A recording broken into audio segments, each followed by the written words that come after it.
This is the first picture I made for the Devil's Mouthpiece. And you can see at the top there in the centre, the Devil's Mouth. On this map, based on the tithe apportionment map of 1848, it just says Devil's Mouth. But piece is just really another name for a piece of land. So Devil's Mouthpiece, it's referred to in other documents. Also, any land with the name Devil written in it would usually refer to a piece of land that was difficult to farm for some reason. And in fact, this field has the remains of quarrying in it. It is a pond in there, and you can see the quarry stones along the hedge to the west there. Is the hedge that I've depicted in the next picture. A beautiful hedge, very tall, and with the remains of the hedge laying at the bottom. Since then, obviously, it's grown out and they haven't kept it laid. But it's grown very tall, and it's a really distinctive, very beautiful hedge. Also, I've got in there will-o'-the-wisp. And will-o'-the-wisp is, as we know, natural phenomena, but also it would be related to fairies and ghost lights. A will-o'-the-wisp would traditionally lure travellers to dangerous places, and obviously in this field there would have been a quarry, which would have been a dangerous place. And when that will-o'-the-wisp came out, it would probably hover over the quarry and lure people to it. They're also called jack-o'-lantern. And in the next picture, I've depicted the witches that were reported to cavort in the Devil's Mouthpiece field. Becky Smout and Annie Potts would cavort with will-o'-the-wisp and the devil. And apparently, actually, the devil rode the tops of the hedges, which must have been quite astounding to see.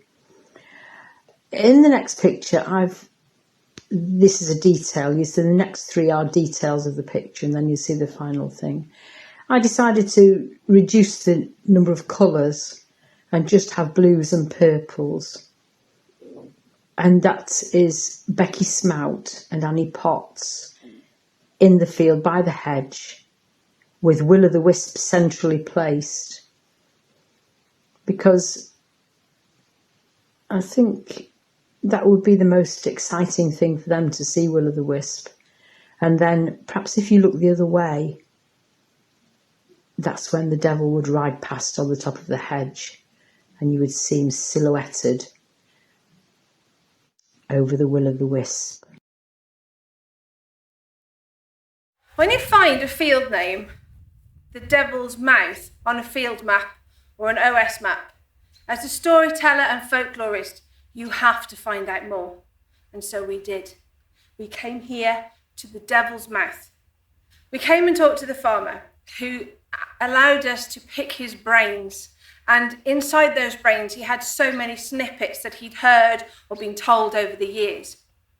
He told us that many stories and snippets that we couldn't choose just one. And we found it very hard to focus in on one and make a story from it. And somehow that felt wrong. But instead, one night, sitting around our kitchen table, Jake started to play a tune on the guitar, and the words came out and they started to weave together. And the snippets became a song.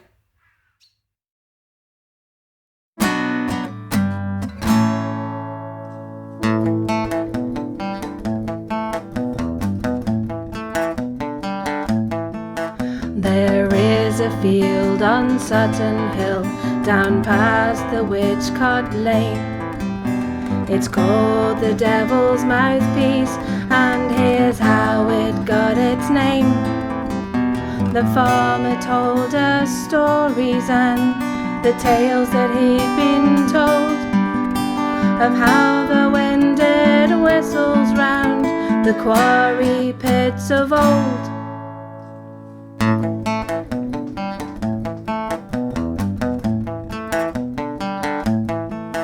He took us to the field with cows and calves abound, and a great big bull called Charlie who followed us around.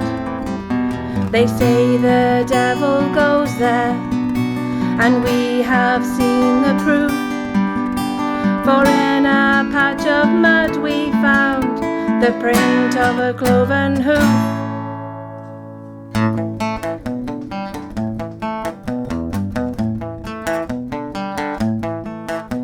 The sacrificial table, legend says that it was there, now features in a garden as a seating area. The mist they twist in spirals upon a frosty day, and the spirits lift and spin the grass when it's been cut down for hay.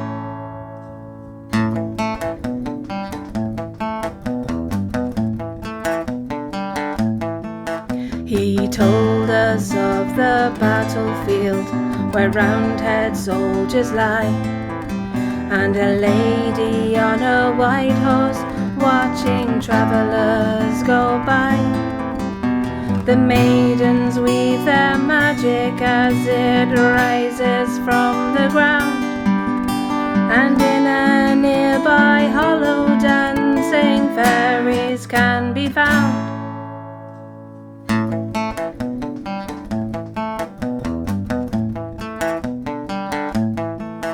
You may think this sounds scary, but there's no cause for alarm. There was no eerie feeling, just a sense of peace and calm.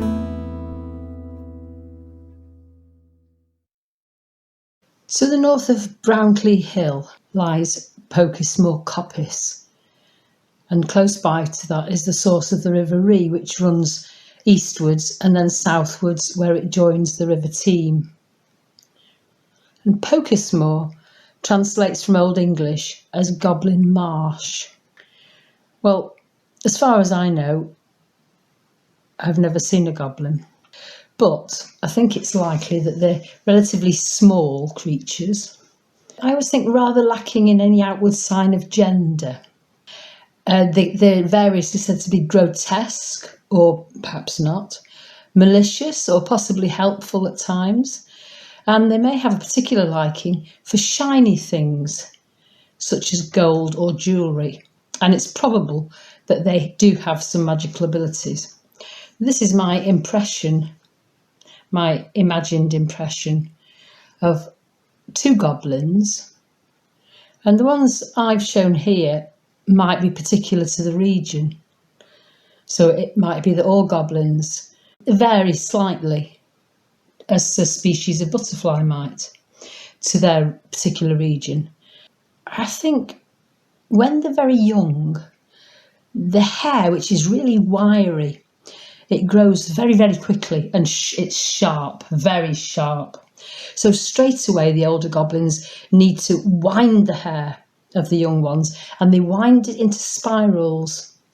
Well, you see here these very tightly wound spirals that they've got them here, just in two spirals each, but multiple spirals are perfectly acceptable. And I do believe they can be bent into any shape that's desired. Probably not a single spiral. That could be frowned upon. Anyway, that's my depiction of goblins at Pokesmore in the woods.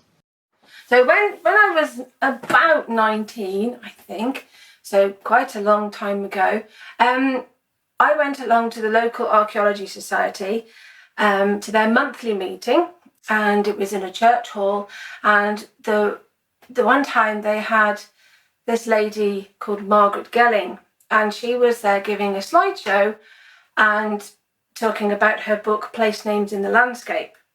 Now, I'd not known anything about place names or anything like that, but when she told me that some of the place names meant that there could be a dragon hiding in a hill, I was hooked. And a couple of years ago, I got hold of that book, and it rekindled that interest, and that's partly why this project has happened, because of it's rekindled my love of place names and stories and folklore. And when we went to Shropshire Archives to research it, they tweeted a picture of us, and the Institute of Name Studies picked that up and invited us to their Educator Day. So we met people from the English Place Name Society who were working on the Place Names of Shropshire project, which Margaret Gelling started over 60 years ago. So they knew her, and they were so helpful, and it's great that her legacy is carrying on, and it was great to be invited along by them because they told us how to pronounce these amazing names. So thank you to them. That was a great day. And there's lots of Anglo-Saxon names down the Corvdale. So on that day, I had this idea of creating a poem based on Anglo-Saxon alliterative verse set to music using the place names down the Corvdale, which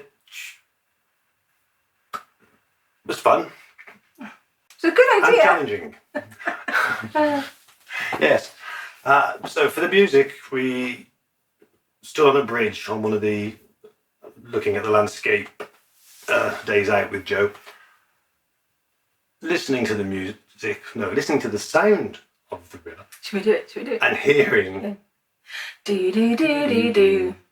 Do do do do do. Boom boom boom. Do do do do do. That kind of thing. And I took a short video of the river so I can bring the sound back home, and a few bits of guitar and things came out. So we got the do do do do do turned into this. And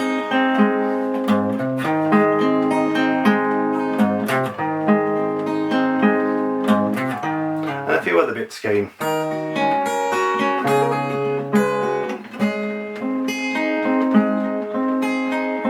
That one, another nice one.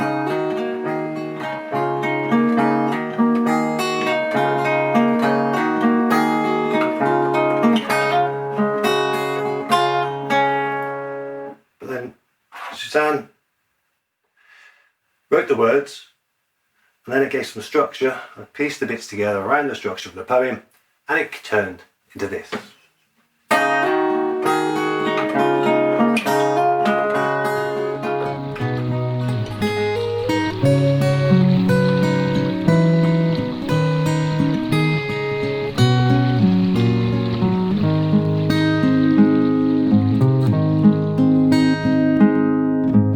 The spring surges from the saintly thorn, becomes abrupt, bounding forth.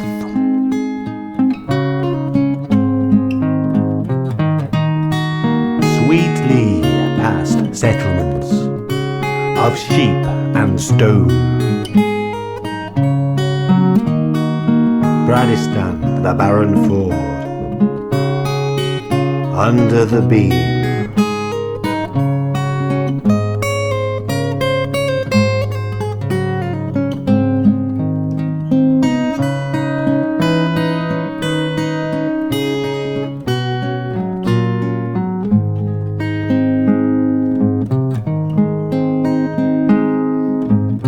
Helgot's castle holds the hill above, tumbling trickle joins from Tokka's ford.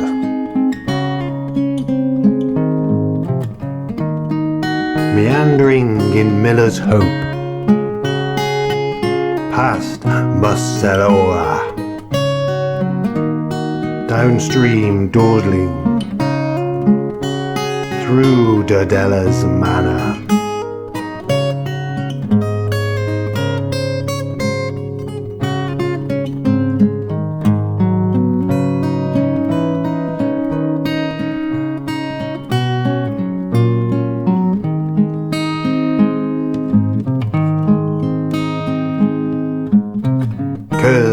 without care, enclosing the castle. Close to the camp on Corvdale's estate.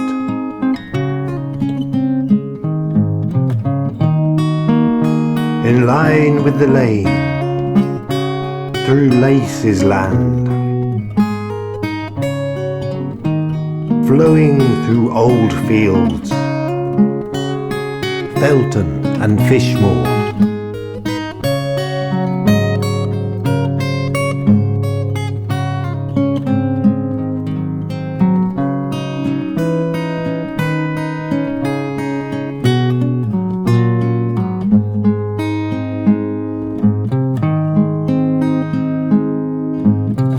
A torrent with Demesia turns to through the floor.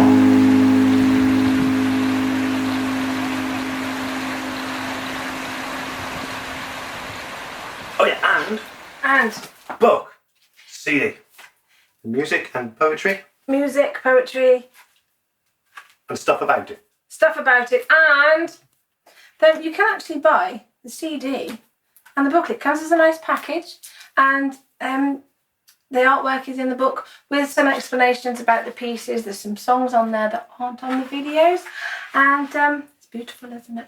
Gorgeous. So that is available via our website in the link below. So we hope you've enjoyed watching our Where Dragons Lead videos. As we said at the start, this isn't what we'd intended. We'd hoped to go out and share the songs and the stories and the paintings with you in person, but that was not to be. So never mind, maybe one day we will. But we want to thank Jo Halden for her beautiful artwork, because that's really brought this project to life. And you know, it's been lovely to work with her, and she's captured the spirit of this land so beautifully. Yeah. Also, we'd like to thank our little blue friend here. This is Pratchett. He's our travelling story dragon. You may have seen him on some of the photographs and on the videos. He's very good for sizing hoof prints. But he's also a travelling story dragon, and he does like to come on adventures with us. So thank you, Pratchett. And thank you for watching, and see you somewhere soon.